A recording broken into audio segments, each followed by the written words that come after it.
turns into night, a town lit up by candlelight, all the children tucked in tight. Bethlehem turns into night. The angels start their whispering about the one they're welcoming. No one knows what's soon to be as the angels start their whispering. They sing glory in the highest. Come now, our King. We've been waiting. Come now, our King. Silence falls yet once again. The shepherds leave for Bethlehem. A baby's cry soon welcomes them. And silence falls yet once again. They sing glory in the highest. Come now, our King. We've been waiting. Come now, our King. Now my night has turned to day. An empty manger, empty grave, of a baby born, so I could say. Now my night has turned to day. We sing glory in the highest. Come now, our King. We've been waiting. Come now, our King. Come now, our King.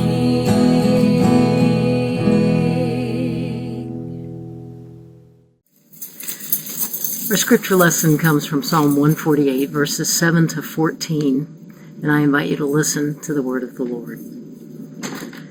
Praise the Lord from the earth, you sea monsters and all deeps, fire and hail, snow and frost, stormy wind, fulfilling his command, mountains and all hills, fruit trees and all cedars, wild animals and all cattle, creeping things and flying birds, kings of the earth and all peoples, princes and all rulers of the earth, young men and women alike, old and young together. Let them praise the name of the Lord, for his name alone is exalted. His glory is above earth and heaven. He has raised up a horn for his people, praise for all his faithful, for the people of Israel who are close to him. Praise the Lord. Hundreds of years before the angelic choir appeared above Shepherd's Field in Bethlehem, Psalm 148 was added to the Jewish hymnary.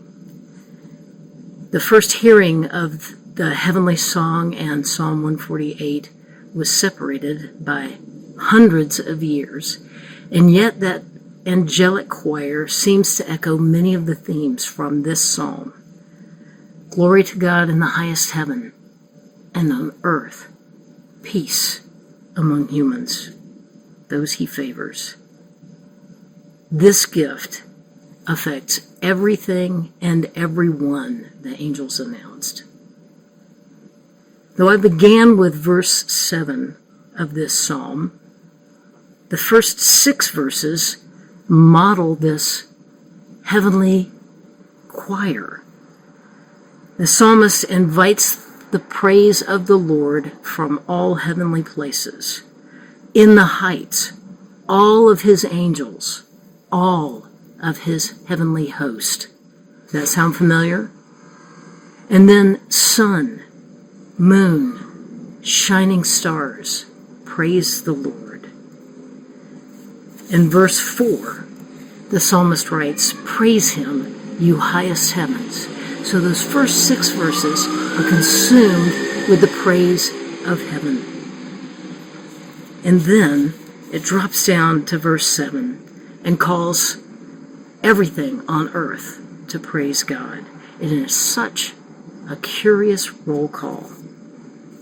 Listen to these again. Praise the Lord from the earth, you sea monsters and all deeps, fire and hail, snow and frost, stormy wind fulfilling his command. All of those things are things that give the appearance and the sense to those who hear of not being controllable. All you things that seem like chaos, that cannot be controlled, praise the Lord. Mountains and all hills, those things that feel stable, permanent, unmovable, praise the Lord. Fruit trees and all cedars, things that reflect nature and change and ongoing fruit bearing and the reflection of seasons. Wild animals and all cattle, things that are wild and domesticated, praise the Lord. Creeping things and flying birds, those things that are underneath the feet that cannot be seen or identified necessarily with the naked eye, and those things that arch overhead, praise the Lord. You know, we tend to think of human beings as the kind of the height of those that can praise God, the rational, sensate beings. But it's only now that the psalmist brings human beings into the equation.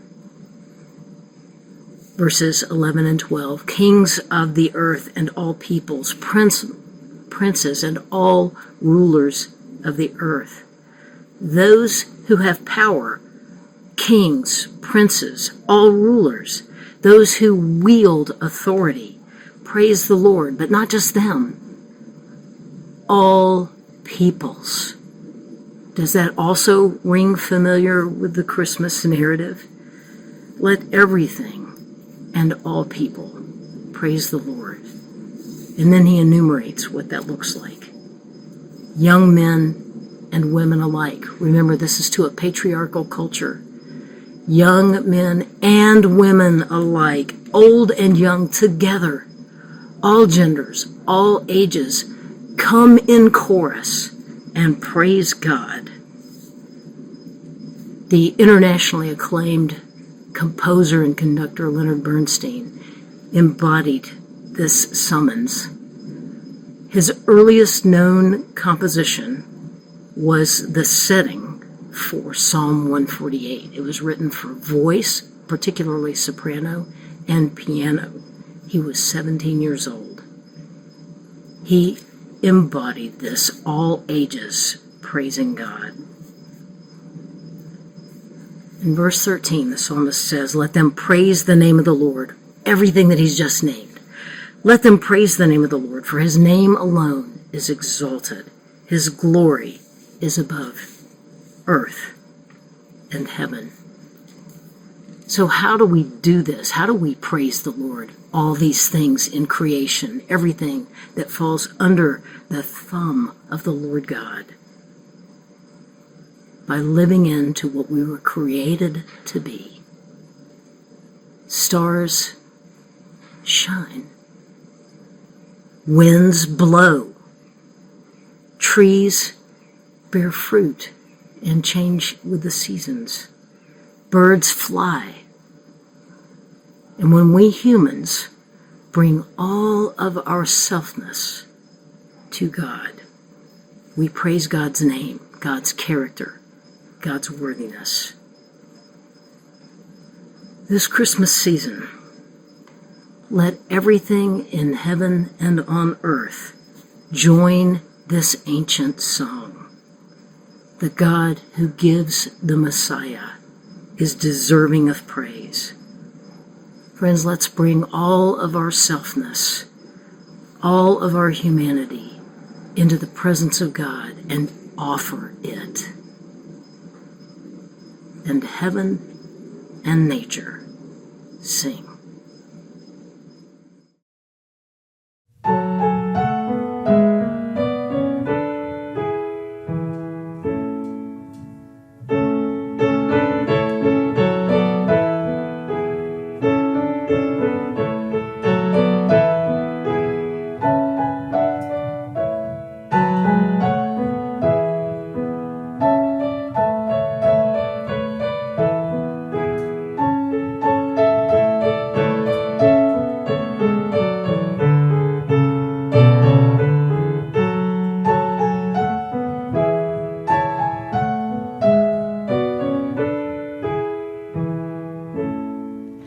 All creatures of our God and King, lift up your voice and with us sing. Alleluia, alleluia. Now burning sun with golden beam, now silver moon with soft dew gleam.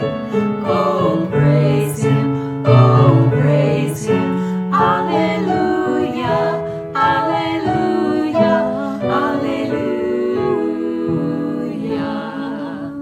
Let all things that Creator bless and worship Him in humbleness. Oh, praise Him, oh, praise Him. Praise, praise the Father.